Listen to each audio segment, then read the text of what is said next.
I'm going to call this meeting of the Personnel and Animal Welfare Committee to order. And we have a quorum with Councilmember Price and myself present. And so we'll call this meeting to order, and we will begin with the speakers on multiple items. That would be Mr. Herman. You have a minute on public comment and 2 minutes on all the items on the agenda.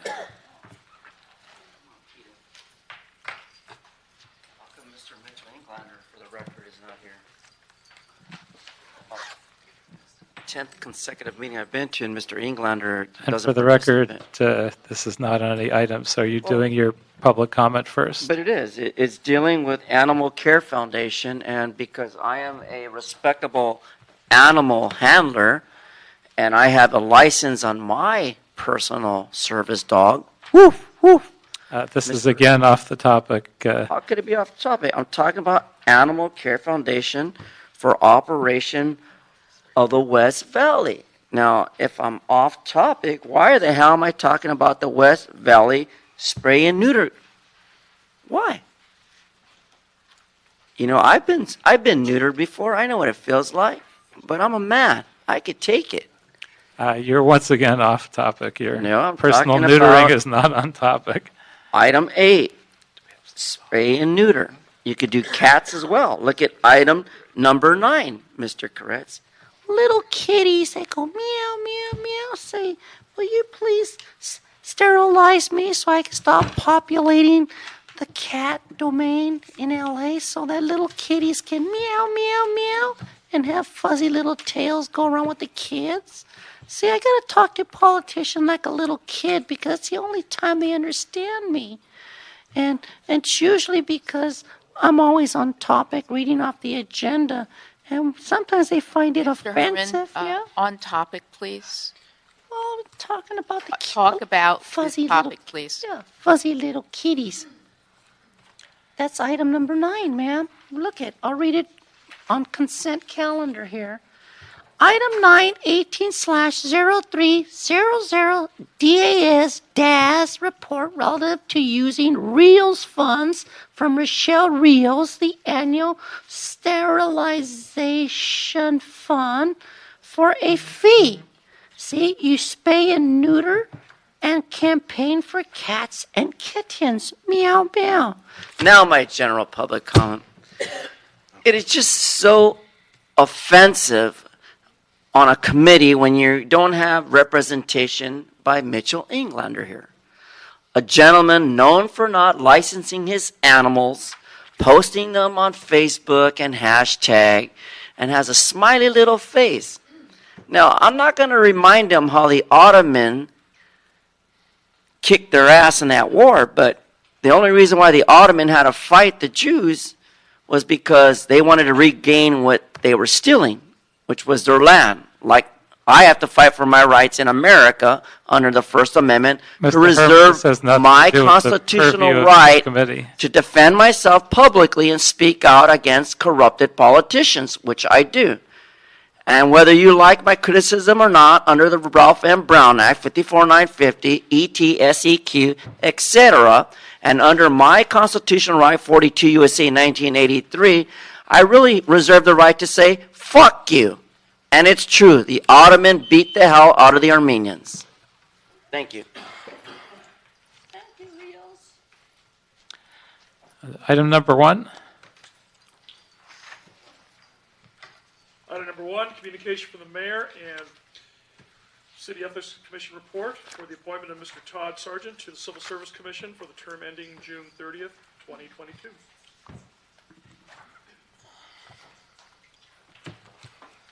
Well, welcome.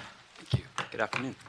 And I wonder if you could just give us a moment and tell us what you hope to accomplish in this position and why you're seeking it. Absolutely. So as you know, I've been a member of the Innovation and Performance Commission and president of the commission for the last 4 years. Prior to that, on the Industrial Development Authority. And this is a new opportunity for me. I was asked by the mayor's office to be engaged in our Civil Service Commission in order to help drive our approach to how we administer and listen to concerns from our employees and in terms of their roles with the city. I'm sorry, I'm a little bit out of breath. I just got here from Anaheim. But my interest is really to learn about how the city needs to drive in this space and how I can help with my private sector experience. Well, we look forward to the opportunity to work with you in that regard. Thank you. Mr. Price, any questions? No questions. Just want to say thank you for stepping up to the plate. Thank you, Councilmember. I know that you've got a full-time life, and you able to commit some time for your civic duties is admirable. So we Appreciate it. appreciate your efforts. Look forward to working with you. Thank you. And so we will concur with the mayor's recommendation without objection, and look forward to working with you in this Very much. position. Appreciate it. Item number 2. Item number 2, CAO report relative to amendments to the Memorandum of Understanding for the Equipment Operation and Labor Employees Representation Unit, MOU number 4.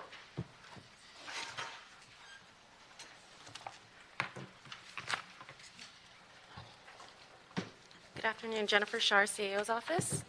This is an amendment to MOU 4 under the Service Employees International Unit to basically bring up the starting salary for our vocational workers to at least $15 an hour, and another amendment to provide a uniform allowance and biweekly cleaning fee for about 37 employees in the Bureau of Sanitation. And how long has this disparity been present? Actually, not too long, since the Targeted Local Hire Program pretty much just started. So I think what we were doing is, I think it was about a year or so, or less than a year, but we're actually backdating this to when the MOU began in 2015. So this will apply retroactively till then? Retroactively, right. There's a bit of retroactivity. Okay, and that's the reason for the budget impact that it has, is that we're not just doing this going forward, but Right. we're trying to make up for the errors in our ways from the past couple of Yeah, years. and the disparity is actually only $1.57 per hour for the employees, and Right. it's only going to affect about 70 full-time workers. But it adds up to It does. a decent amount when It you does. go back It does. the years that we do. Mr. Price, any Is this going to be questions? retroactive to any period, or just Just, from now I think forward? it's retroactive to about 2016, but moving forward, we're basically bringing up most of the salaries in the city of LA to about $15 an hour. So this is just going to fix it for about 70, but everyone else that we're hiring after this is up to the $15 an hour. So. Thank you. Very good. All right, well, we will approve the CAO's recommendations without objection. Thank you. Item number 3. Item 3, CAO report relative to the proposed 2014-2019 Memorandum of Understanding. It's an extension from 2014-2018 for the police officers, lieutenant and below bargaining unit, MOU 24. And if you could just give us an overview of the agreement. Sure. Good afternoon. Marita Aspen with the CAO's office, and I am joined by Joretta Sandos, who is the Vice President of the Los Angeles Police Protective League. The report you have today is an extension of the MOU between the City of Los Angeles and the Los Angeles Police Protective League to extend their MOU through July of 2019. The major provisions of this MOU are that there will be a 2% general salary increase effective this July, 2% general salary increase effective July 2019. In addition, there will be a 1% increase in the field officer incentive beginning in July 2019 for the 6,100 officers that are assigned to field positions. Also in July of 2019, we'll increase the detective incentive, which is currently 1% to 1.5% for the 1,800 detectives that are case-carrying detectives. The MOU also calls for increases in health, dental, and life insurance subsidies, and some special increases for several specialized units that we've been discussing for quite some time, since the beginning of this MOU. And we're happy to answer any questions that you have. Mr. Price, any questions? Not at this time. I don't have any either. So we will move this forward and approve the CAO recommendation. Thank you. Thank you. Thank you.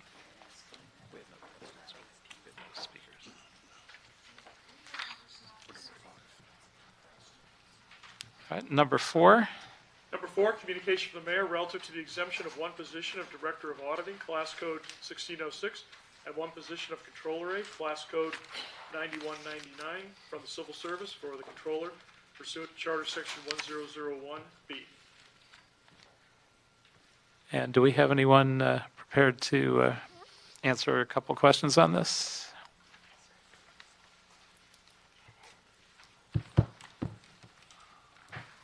Good afternoon. I'm Georgia Matera, Chief Deputy Controller.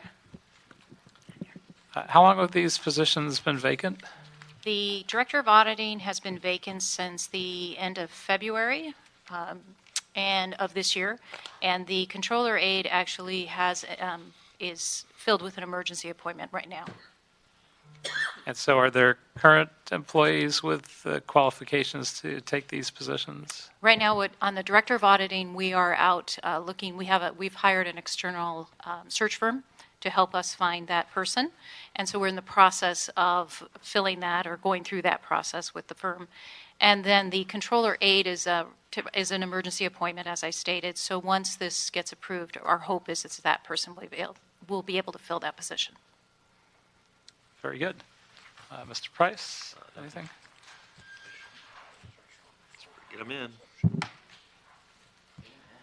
Well, one thing I'd probably point out is you probably shouldn't hire a search firm until you actually get the exemption and approval. That's a little bit cart before the horse, but Thank you. Point well made. And we actually have gone through the contract process, but he hasn't met with us quite yet. We'll be meeting with him next week. So our hope is that the council will go in that direction. But thank you. well, I don't see any reason why not. So I'd recommend that we concur with the mayor's recommendation to exempt these 2 positions without objection. Great. Okay. Thank you. Thank you. Item number 5. Item 5, Personnel Department report relative to overview of updated succession plans submitted to date by all city departments.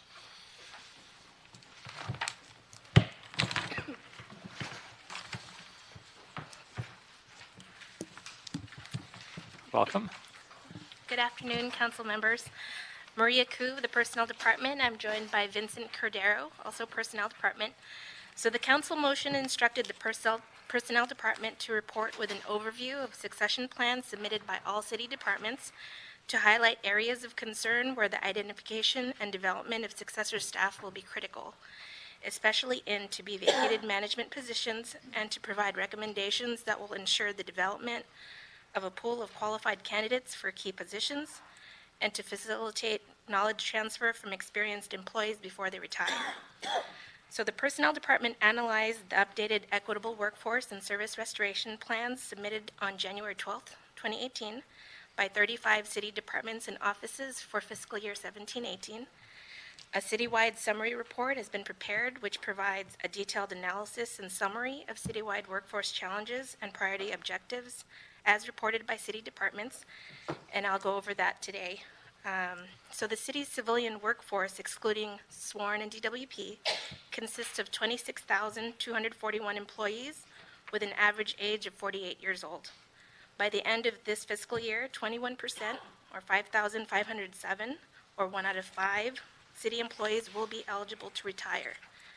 By the end of 2020, 29%, or 7,502, or nearly 1 out of 3 city employees will be eligible to retire. Although reported retirement rates may appear overwhelming, we identified 2 important details to consider when analyzing this data. First, the percentage of employees eligible to retire in future fiscal years, projected from the current date, does not account for future hires, nor removes employees that actually retire.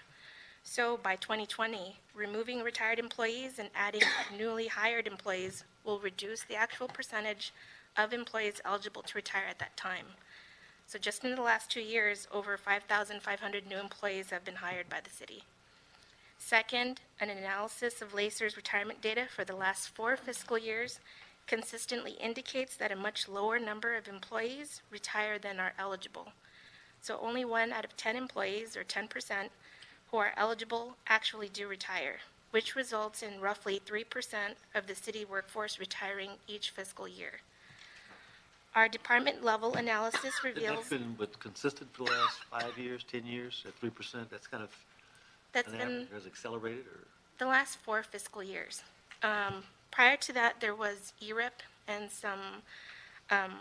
there might have been other changes, but we took the last 4 fiscal years because we felt that during those fiscal years, we didn't have, an incentive to retire and things that affect retirement rates.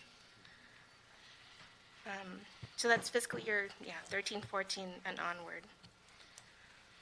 But we did also do a department level analysis, which reveals that some departments may face more staffing challenges due to retirements than others.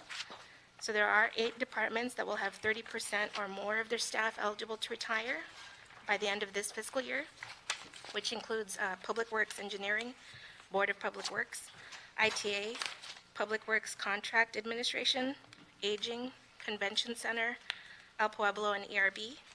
And then there are departments with 300 or more staff eligible to retire, which include DOT with 379, GSD with 380, Police Civilian with 491, Public Works Sanitation with 581, Rec and Parks with 646, and Airports with 722.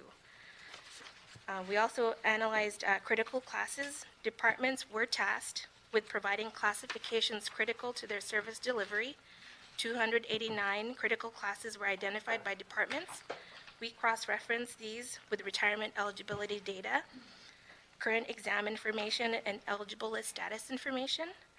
We identified that the top 10 classes identified as critical across the most departments have eligible lists or are currently in the process of establishing one, and that there were 14 critical classes that have 100% retirement eligibility, but those are filled with only 1 or 2 incumbents.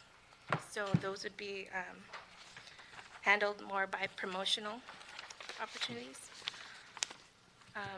The top 3 principal concerns reported by the majority of departments forming the citywide themes are staff development, knowledge capture and transfer, and recruitment. 6 recommendations have been proposed in this report to assist departments to address these top concerns: anticipated retirements, vacancies, and reported workforce challenges. These 6 recommendations could be developed and implemented with additional resources and funding. So I'll go over those recommendations. The first is a leadership academy. Developing and establishing a comprehensive leadership academy, either on an individual department or citywide basis, is one way to ensure that the city's workforce is prepared to take on key leadership classifications. Airports, DOT, and Public Works Bureau of Engineering have begun to offer leadership training to their employees. Second is a job shadowing program. This would involve conducting a selection process before an employee in a key position retires. The successful candidate would be placed in an intermittent civil service appointment of the same classification and have the opportunity to shadow and receive training from the current incumbent. This program would facilitate a smooth transition, ensure effective knowledge transfer, and assist in efficient workforce planning of key positions. Third is a work-life integration program. This is one approach to respond to challenges departments have reported with recruitment and retaining employees by providing flexible work schedules as well as an option to telecommute. Fourth, recruitment, branding, and modernization. To attract and retain talent that we need in our workforce, modernizing our examining practices and reducing time to hire, and having more resources and funding to support upholding the city's brand as a top employer of choice. Fifth, a city charter employment provisions review. So this would be a formal review of the charter, which would require the commitment of operating departments to allocate staff and resources to respond to the challenges they have reported in their plans that would require charter reform or other solutions. And sixth, a technology position description review. This would involve reviewing position descriptions and staffing in light of new technology to improve the city's ability to develop a qualified candidate pool. So finally, the departments were asked to include utilization of the targeted local hire program in their plans and propose entry-level full-time civil service classifications that require no previous experience for the TLH program. 7 classifications were identified and will need to be evaluated to determine whether they'll work in the program structure, given consideration to the amount of training required. Our next steps will be to reach out to departments to discuss our recommendations and work with them to address their questions and offer their assistance. Were there any questions I can answer regarding the report? Sure. Mr. Price, do you want to start? Yeah, thank you for the report. That was very, very thorough, and we started digging. I mean, we got to do some more digging, I think, but I think we started to sort of hit the soil. There was some reference to anytime, anywhere testing. What exactly is that? How does that work? Well, actually, we have our selection division chief that could talk about anytime, anywhere testing.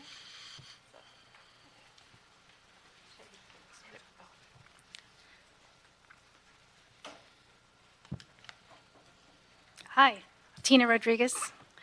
Good I'm afternoon. sorry, can you repeat your question? I was asking about the anytime, anywhere testing, how that works. Anytime, anywhere testing is to basically have a methodology to test candidates at the location of their own choosing. And what Like at a park or at a library? somewhere where it's conducive to testing without disruption. Often people do it like in their homes in a room, closed up.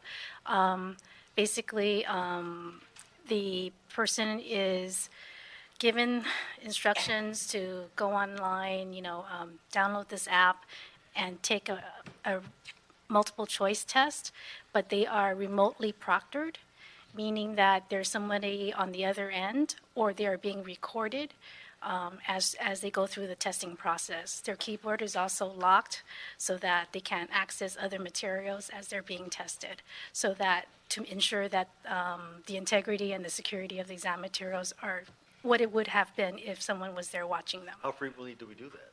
Is that We've done that so far for 5 multiple choice tests so far, for about 1,000 candidates. We plan to do a few more, 4 or 5 more this fiscal year. And then next year, if we get the funding, we plan to do a lot more, even possibly up to 16,000 candidates. And that's across the board for all? Across all the vacancies exams. and all exams. Mm-hmm. And we think this will attract a lot more candidates, too, with the ease of actually doing the testing. Right. Make it more convenient for them. They can actually self-schedule a time when they want to take the test. Also, a bigger reach in terms of location. People don't have to travel to downtown LA or to a high school to take the test. And also, people with disabilities, it'll be easier for them to get, take the test. And also, people who may have other, like childcare issues, whatever, they can actually do it at their home. And you do a remote command to lock the keyboard? I'm sorry? You do a remote command to lock the keyboard? Yeah, that's application will lock their keyboard and what they can retrieve on their computer monitor. Well, as someone less technical, it's hard for me to believe that even can be done, but that's a very exciting step. Yes, it's very exciting. Another, I think, exciting revelation was the implementation of this leadership training academies. You referenced a couple of departments that have been doing it. I think you said Public Works, Airport. Engineering, airports.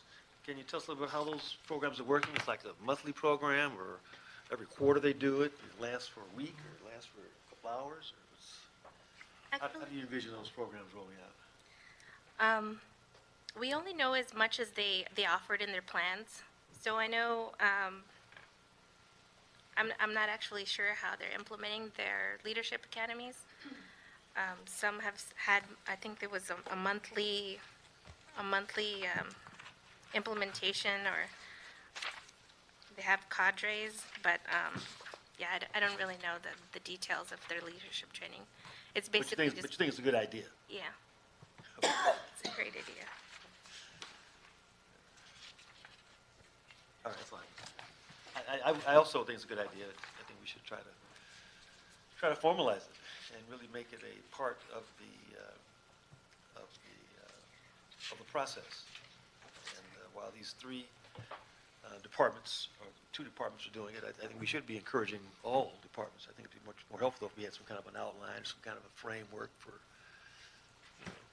basic outline for how these classes need to be conducted in terms Definitely. of subject matters, et cetera. Our recommendation for a leadership academy would actually require the research first to develop a pilot and then implement it. So we definitely would look deeper into the plans that are developed by airports and DOT and Public Works to get their feedback on creating a leadership program. And obviously, we had somewhat of a brain drain in the city with our early retirement program, but obviously among the folks that are left and are of retirement age, I assume part of that is outreach to them and to help them design our training so we don't lose the knowledge that they have and we're able to pass it on in the places where we can. That is correct, yes. I know it's estimated that only 1 in 10 employees that are of retirement age actually retire. Is there consistency across the board in that in the city, or are there departments that are more problematic where we've seen higher numbers? With the actual retirements, well, we'd have to go back and look at the analysis by department, but in terms of across the board, as you said, it is 3% of the city population, but we would look into that for you, definitely, by department, to see if there's any ones that are more problematic. But we did look at the ones that were eligible to retire, and as Marie identified, there's several departments that have a lot of retirements in the queue right now. And I haven't looked at this for a while, but my recollection was that DWP was one of them. And if so, I think we want to aggressively make sure we're capturing the training, because that's a pretty highly technical department. We want to make sure we're not left without someone that knows how to train in some of the significant areas. Will do. Also, how far are we along with the leadership training of LAWA and DOT and Public Works? As the progress move forward as we expected in those departments, or any snags in that effort? Those departments have had those programs existing. We don't know how long they've been in place, and actually what we'll do is do some research to find out what those programs consist of, how long they've been around, and if they've been successful, to learn from them to potentially develop a standardized leadership program citywide and encourage other departments to do it. So we don't have that exact information about those specific programs. And how far along are we in terms of work-life integration? Because I think that's a great concept, and it's done pretty extensively in the private and nonprofit sector. Looking at my daughter's nonprofit that she works for, Mercy for Animals, most of their employees are all over the country. They almost all work from home, except for the folks in Los Angeles. And the LA folks work at the office 4 days a week, but they have one day where they work remotely. And it seems to be an appealing piece of the puzzle in terms of who they can recruit to work for them. Obviously, it's people that care about animals too, but the fact that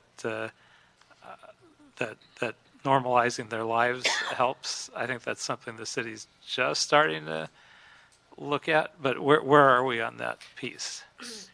You can actually, the 6 recommendations that are in the report, we're actually at 0. It's basically we're recommending these as... We're just putting our toe in the water on that. Yeah, we definitely need these, and as you mentioned, it would be critical for us to look into them and develop them further out.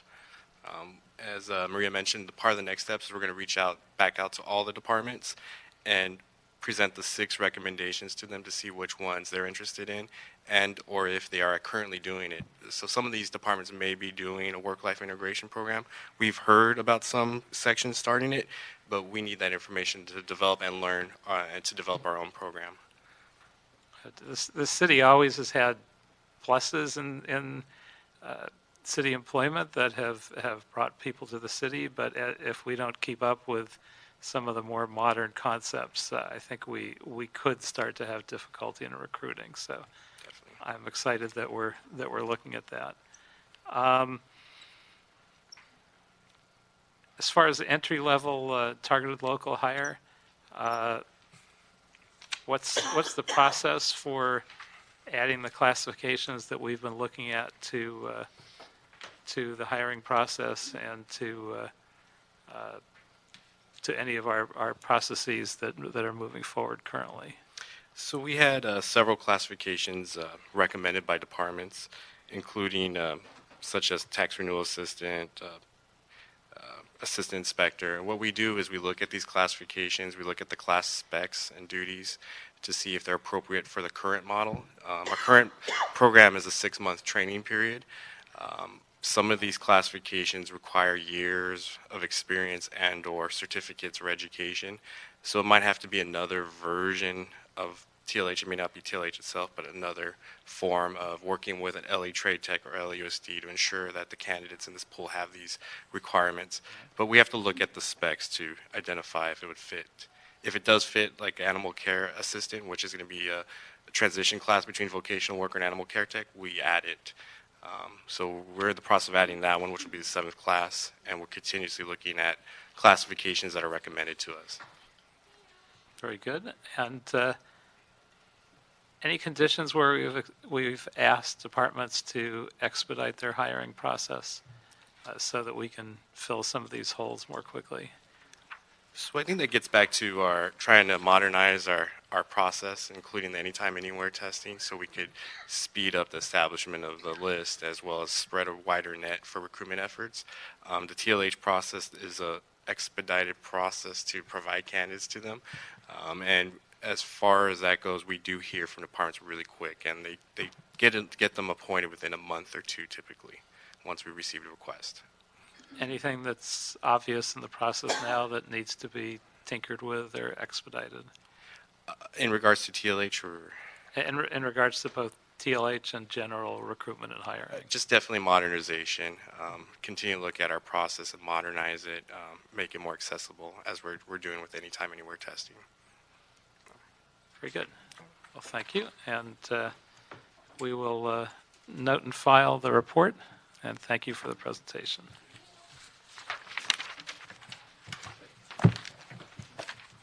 Item number 6. Item 6, CAO report response to motion, Koretz, Harris Dawson, Krikorian, relative to an evaluation of the feasibility of reducing the city's use of as-needed employment in specific classifications and instead filling positions on a full-time basis using the targeted local hire program. Good afternoon. Good afternoon. Melissa Fleming with the Office of the CAO. So in response to this motion and working in coordination with the Personnel Department, the CAO conducted a review of City Department's current as-needed employment usage and surveyed departments to determine if the work that's currently being performed by their existing as-needed employees could instead be completed by full-time staff that are hired through the Targeted Local Hire program. As-needed employment authority is intended to be used to hire part-time intermittent employees. These as-needed employees should work less than half-time in any service year, and as-needed employment should be used to address situations where there's peak workload demand or provide staffing for seasonal programs. So really the intent of as-needed employment is for those situations in which it would be inappropriate to hire full-time employees because there's not a regular 40-hour per week job that should be happening. When we surveyed the departments, nearly all of the departments who responded to the survey indicated that they're using their as-needed employees on an intermittent basis to meet peak workload demand or provide staffing for seasonal or temporary programs, which is consistent with the intent of as-needed employment.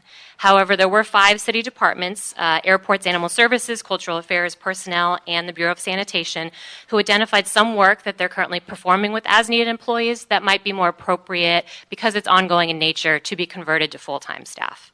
The 5 departments requested to add a total of 32 full-time positions to replace the existing as-needed employment usage. If the council would like to provide this additional full-time position authority to these departments in order to replace the use of as-needed employment, it is important to note that the cost of full-time positions is approximately twice as much as the cost of as-needed employees. So if you exclude airports from the calculations because they have a separate budget and position authority process outside of the typical process for the rest of the city employees, there would be 29 positions requested by the other city departments. And right now, the city is spending about $1.2 million to fund the salary expenditures for those as-needed employees. So if we were to provide them the 29 additional positions for full-time, the total cost for the full-time employees would be approximately $2.4 million. And that's simply because it includes the related costs of benefits, health care, pension, things of that nature, which we typically don't budget for as-needed employees. And do we know what would be recommended in terms of hiring from the current pool of people doing the work as opposed to targeted local hire? Do we know yet how we would approach that, or a combination thereof, and obviously a halt in continuing to hire as needed in those departments?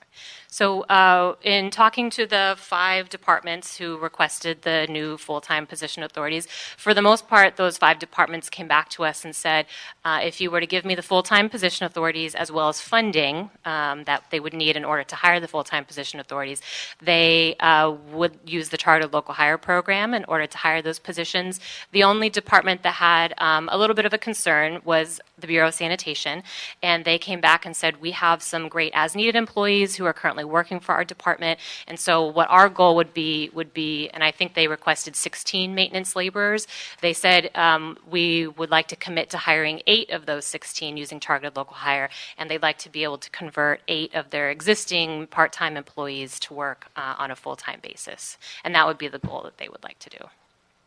And that seems pretty appropriate on both ends. Ideally, we'd like to keep our most valued employees and at the same time continue to take people from this targeted local hire program that we've been working hard on getting the departments to accept and involve.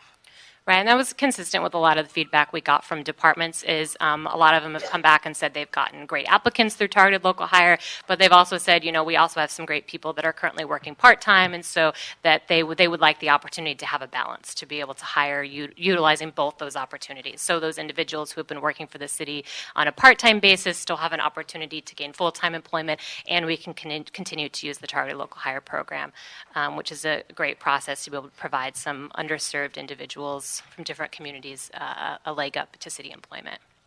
And would there be a need to maintain the as-needed positions as we transition, or would they be able to transition to full-time without sort of an in-between step?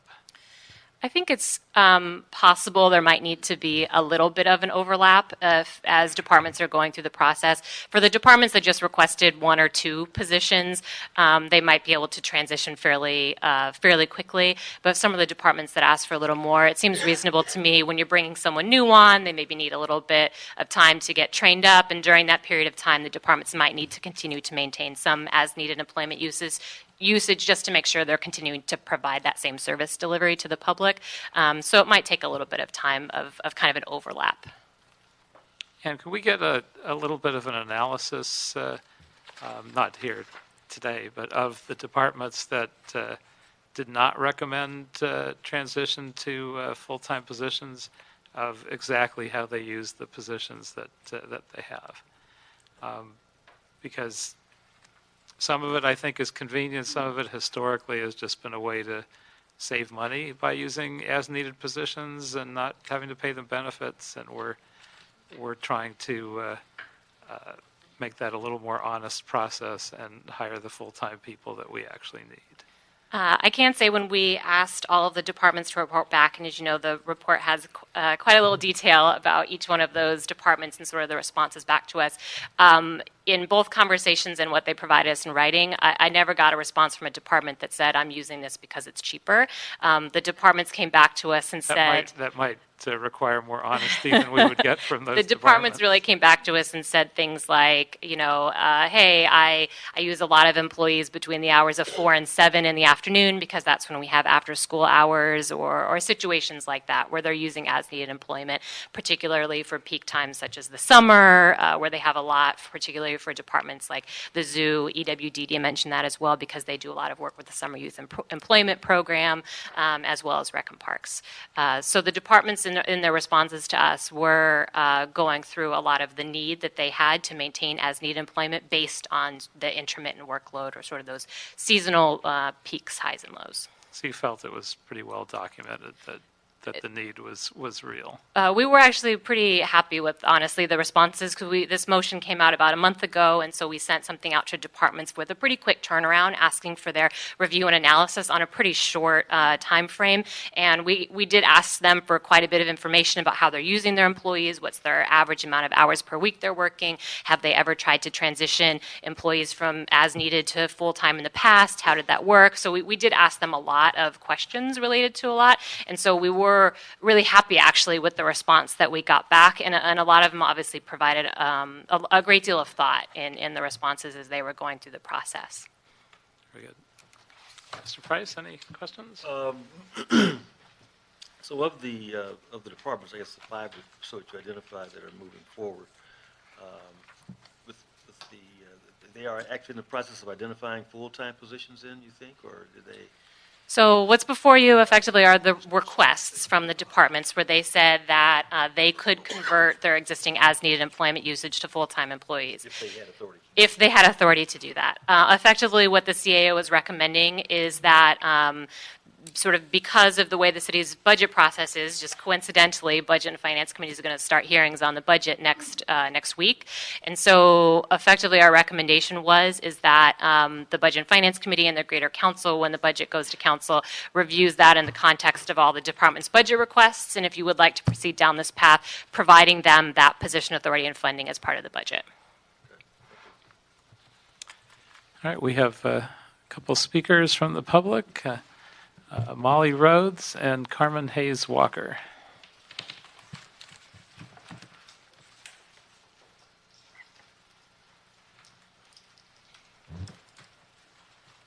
Hi, I'm Molly Rhodes with SEIU 721, and I'm also a member of the Targeted Local Hire Task Force.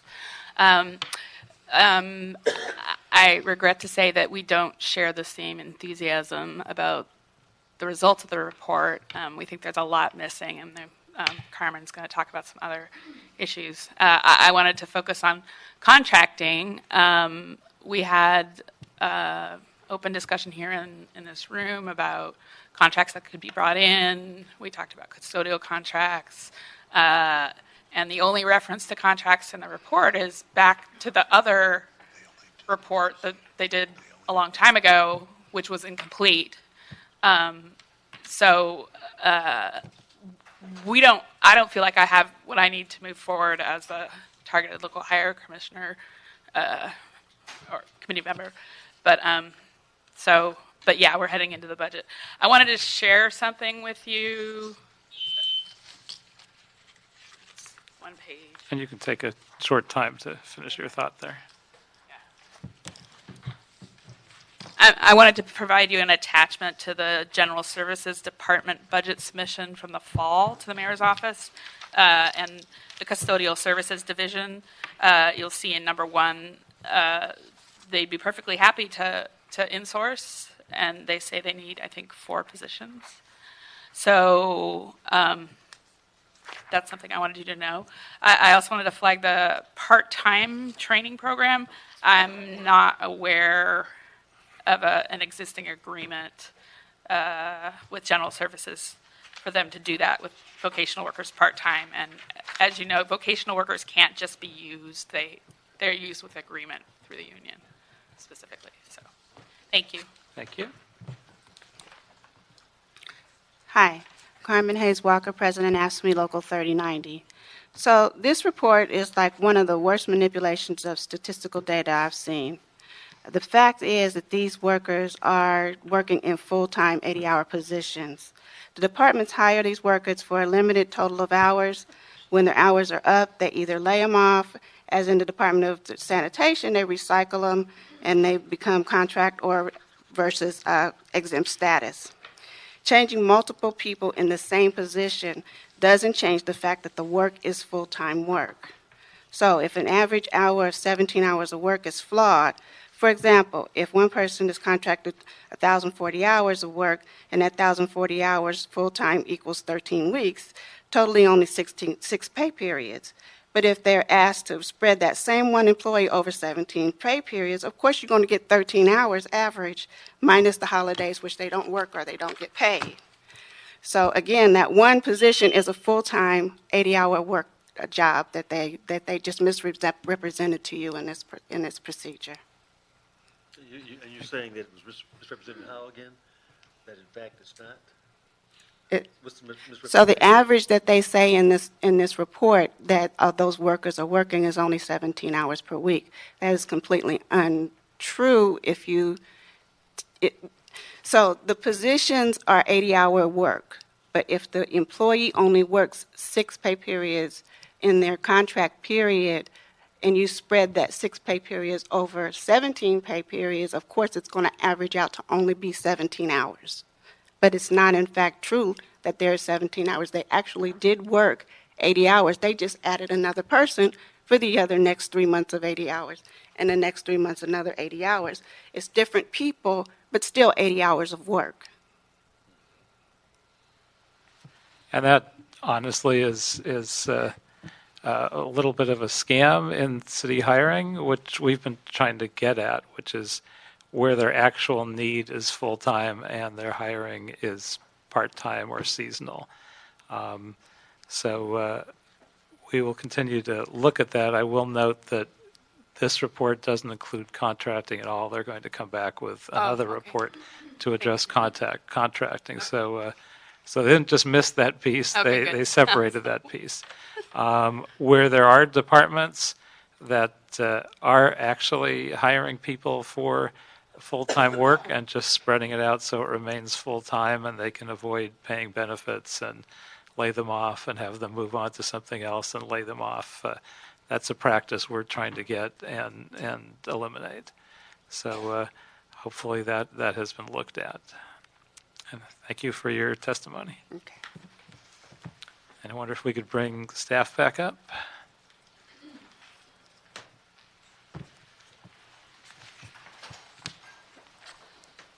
And I would ask if you looked at sanitation specifically and what you found in terms of their part-time and seasonal people. For the Bureau of Sanitation, I think the specific area of concern has been related to the call center for the sanitation and the call center operators for sanitation. The call center operators for sanitation are communications information representatives. It's not a classification that's available through targeted local hire. This specific analysis only included classifications that were either through targeted local hire or could be hired potentially in lieu for targeted local hire. So that wasn't an item that was on our list. It is, however, a separate item in the report you mentioned that will be coming forward hopefully by next week with the contracting piece, where we have a conversation regarding the contracting use for those CIR positions and sort of the appropriateness of that, and a further conversation about how the mix for the Bureau of Sanitation's call center should be funded. And is there a reason why call center personnel couldn't come from targeted local hire? The communication information rep is the requirements are higher than the current TLH requirements. So we would have to look at that in terms of extending the on-the-job period, which the agreement right now is only for 6 months. So it doesn't match up perfectly at this point in time with the current TLH model.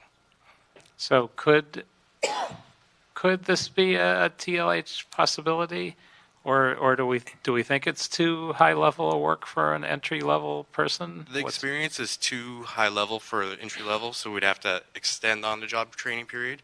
So that would have to be, the agreement would have to be looked at, I imagine, to extend, if we were to look at extending it beyond the current year. However, we were looking at this as an opportunity. CIRs are a great promotional opportunity for individuals who are hired as administrative clerks through the TLH program. So to the extent that we're hiring individuals as admin clerks through TLH, they could potentially promote to be CIRs. So this is a great opportunity to help facilitate these individuals who start through TLH in these entry-level classes to help give them opportunities to build their career with the city. And what makes it too high a level to be entry level? The current requirements on the bulletin, the job class bulletin. So they're set at a higher level. They're actually paid a little bit more than admin clerks. And traditionally, as Melissa mentioned, the admin clerks promote into CIRs. So admin clerks presumably are a TLH Yes. category. Correct. Okay. Well, we'll continue to encourage you to look at that sanitation issue and anywhere else you can find where we believe people are part-time or seasonal when they could be full-time. And other than that, I guess we'll note and file the CAO report. I think we had a last-minute additional speaker, so let us call on that person first, Diana Mendoza. Oh, that's for item 7. Okay, in that case, we will note and file the CAO report under item number 6 without objection. Item number 7.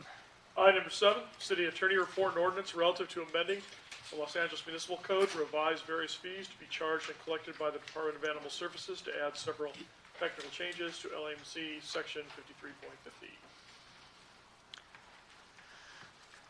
Well, good afternoon. Good afternoon, council members. John Forland with the Department of Animal Services. I'm happy to be here to talk to you today. We started out in November 2016 with an effort to review the fees charged by the Department of Animal Services. The one prior to that, the previous one was 2010. It had been a number of years, and since we had done one, and there was a council mandate. And that was approved by council and with instructions to prepare an ordinance. The ordinance has been prepared, and I'd answer any detailed questions that you might have about that, but we're finally ready to go forward with this. We had many questions. We reviewed over 100 fees and made some increases. We created some new fees for kittens and puppies where the market permitted that. And we moved a number of the owner surrender fees to donations, all geared on comments about trying to address the needs in the different neighborhoods. So we have new fees for kittens, puppies, and exotic birds. We do. Were there no fees for that categories, or what were the fees previously? For cats and dogs, there was just one fee. Now there's a separate fee for kittens and puppies in each of those, and we did not have a fee for exotic birds. And we had one instance where we received some exotic birds, and I think the fee was $17, and the birds had a value in the hundreds. So we thought it's not very often that that's going to happen, but we thought we would be ready next time. And do we think $250 is a high price, or are those birds so unique that we'll be able to not dissuade people from adopting an exotic bird? They're priced to sell. And puppies compared to dogs and kittens compared to cats, what are our comparable adoption rates? I'll look at my list. The give me a second, thank you. Make sure I get it right. Cats were 76, and kittens are going to go. Let's see. Let me take that back. The new fee for kittens is $50, and for puppies is $150. And for dogs and cats that are older? Dogs are 102 and cats are 76. So presumably we're trying to incentivize adoption of puppies and kittens. Yes. And especially kittens, although it's counterintuitive, I guess we've had some difficulty with both keeping them alive long enough to be adopted and then adopting them out. That's right. kitten intake has been an issue for us and continues to be. So we have foster parents, bottle baby parents that look after as many of the unweaned kittens as possible. But yes, that is targeted to be an incentive. And are we planning publicity and public awareness campaigns around these fee changes, new ones plus the other fee increases? Well, we already have those campaigns ongoing, and this will become a part of that.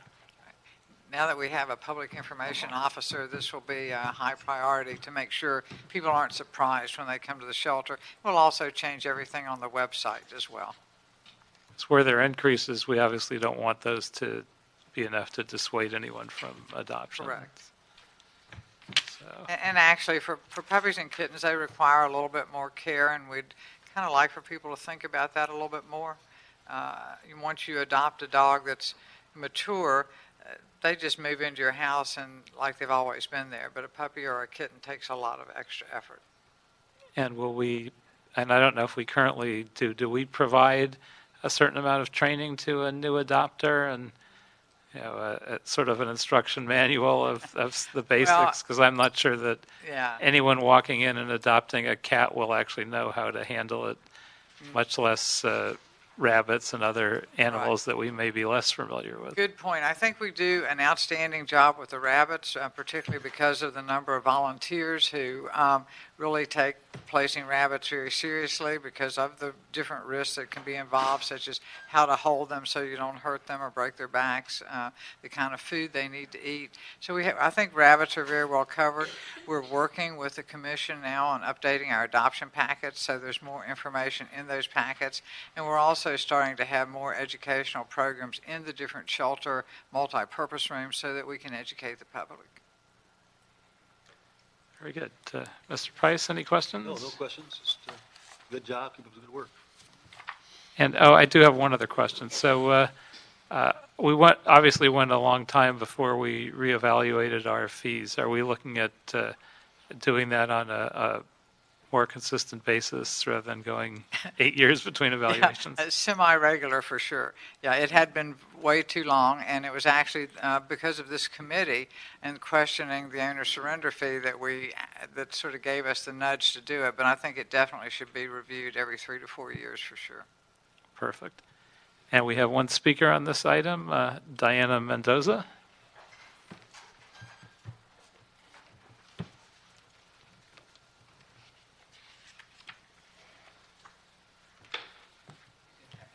Hello, Diana Mendoza from Peta. Welcome. Thank you. Peta's been tracking this council file for about a year now, and we're really, really happy to see it moving forward. Owner surrender fees obviously punish residents for trying to do the right thing, and it's really bad for low-income residents especially who, as you know, end up dumping them or turn the animals in as strays, and then it hurts the animals and the shelters because they have no info to get into the best home that they can be because nothing is known about the animals. So very excited about this. The one note we would make is to ask the department to be really vigorous in informing their staff about this change, because when a similar change was made to the voucher program, which allowed low-income residents to self-identify as low-income, we were hearing complaints, so we called all 6 shelters, and 5 of the 6 shelters told us that proof of income was still required. So there's a bit of a breakdown between the policy changes and the staff. So we just encourage that to really communicate that to staff. Thank you. Okay. Thank you. I think we heard that, and that's a very legitimate concern. So you're speaking to the right people here. So Thank you so much. Pass that along. And if there are no further questions or comments, we will approve item 7 without objection and approve the draft ordinance. Item number 8. Item number 8, CAO report and Department of Animal Services report relative to proposed agreement with Heaven on Earth Society for Animals, Inc., partnering with the Latino Alliance for Animal Care Foundation for the operation of the West Valley Spay Neuter Clinic. Good morning, or Welcome. afternoon, Councilmember Koretz, Megan Caudier with the CAO's office. I think it's been my understanding that the department has been in touch with you with regard to this contract. and possibly rescinding it and coming back, as there were some changes to the proposed contract that was uploaded to council file. Yes, so what is your recommendation for how we should handle this? I think we discussed noting and filing this report currently, and that the department would come back when the revised contract was prepared. John, do you concur? Please identify yourself first. John Forland, Department of Animal Services. Yes, we do. We were trying to push to get this through, but we still have one report that remains. So receive and file, and we'll restart the process as soon as we can. This will be the first spay-neuter clinic in our West Valley shelter, and so we're interested in moving forward. We just need to get the timing to work out for us. And just out of curiosity, since I was going to ask this question anyway, how many spays and neuters would we have to do to meet the $500,000 limit? Do we have any idea? 4,000. That's pretty significant. Does that seem achievable, or it's going to really be a stretch based on our past? It's doable when they've been through the startup phase and when they're up and running full time. It certainly is. We'll see. It's one of those that the West Side is good for that. So we'll see how much they can get out of that. Part of that will be up to the vendor, and we think we have a good one there. Very good. Well, based on your recommendation, I think we will receive and file that item without objection. Thank you. Thank you. Thank you. Item number 9. Item 9, Department of Animal Services report relative to using funds for the Animal Sterilization Fund for a free spay and neuter campaign for the cats and kittens.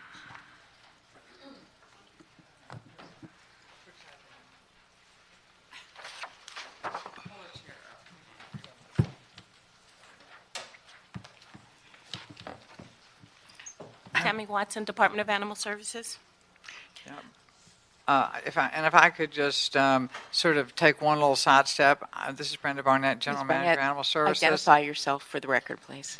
Brenda Barnett, General Manager, Animal Services. I'd like to introduce to you our new AGM of Life Saving. And she's joined us from New York, and we're just wanted to come and make sure that you get a chance to meet her, and so you recognize her and can ask her all kinds of tough questions. Well, welcome aboard. Thank you. Melissa Weber. Great. So I wonder if you could walk us through how this program will work. Well, it's fairly simple with the accounting. Our accounting team has worked out how to do the fees and the charges. We are, because we have an increasing number of cats and kittens coming into the shelter, even more this year than last year, we believe that one of the things that we could do to raise public awareness is to invest $100,000 of the Spay Neuter Trust Fund into spaying and neutering as many cats as we can in the month of May with an all-out publicity campaign to support it, just to bring awareness. I think we'll probably do around 1,400 cats for that amount of money in 1 month. And I assume the timing is in sync with the kitten season, et cetera. This is a good time to do it. It's here. And how will the vouchers be distributed? The vouchers will be distributed both at the shelters and online to any of the members of the public who are interested in having the free spay and neuter. And then it will also be the maximum of 3 per household based on the maximum number of cats per household. We already have put the application for vouchers online, and we're working on putting the voucher itself online, but of course we have to be able to limit it to 3 per household. And how are we getting the word out? Just a general blast, or we got a targeted audience? Well, now that we have a public information officer, she's using social media. She's a lot younger than me and knows a lot more about social media than me, so she's blasting, using all sorts of vehicles there. We also do press releases. We may even consider doing some radio time, some PSAs. We're doing some things through City Hall. We're going to work on having a big cat adoption event one Friday in City Hall to try to draw the attention of all of our employees here at the city. And you might want to target those areas, those districts that have high populations. I know Absolutely. Wilmington is the 9th, and we have frequently spay neuter programs at our district office from a number of organizations that are coordinated through your office. And so I think it would be very helpful if you got the word out to the district offices. Oh, that's a really good idea, the council district offices, as well as, and we will be telling our mobile units, as well as our stationary clinics, as well as the veterinarians who practice in the city but have special contracts with us. We will be letting them all know how to do this and how to charge it back to the department. And I think Mr. Price's district is one of the epicenters of need, so we certainly encourage as much activity there as possible. I've already talked with the ASPCA clinic that's at Chesterfield Square Center, and they know it's coming. They're very excited. Great. And what's the past success been? Well, I know we've done campaigns like this in the past. What does it look like in terms of decreasing number of kittens coming in afterwards? Well, I don't know that there's been a free spay-neuter campaign since I've been here at this level, with a targeted month like this. I mean, the truth is, depending on whose research you read, some people would tell you that you have to spay and neuter 75% of the female cats every 6 months to, really reduce your numbers. But that doesn't count the public awareness side of it. So the more attention we bring to it and the more we believe that it's going to have a big effect. Well, this is very exciting. So we support it in every way we can, and we certainly approve Animal Services recommendations. Thank you. And let us know how we can help. Tell your neighbors to get their cats spayed. And having no other business before us, I believe, we are adjourned.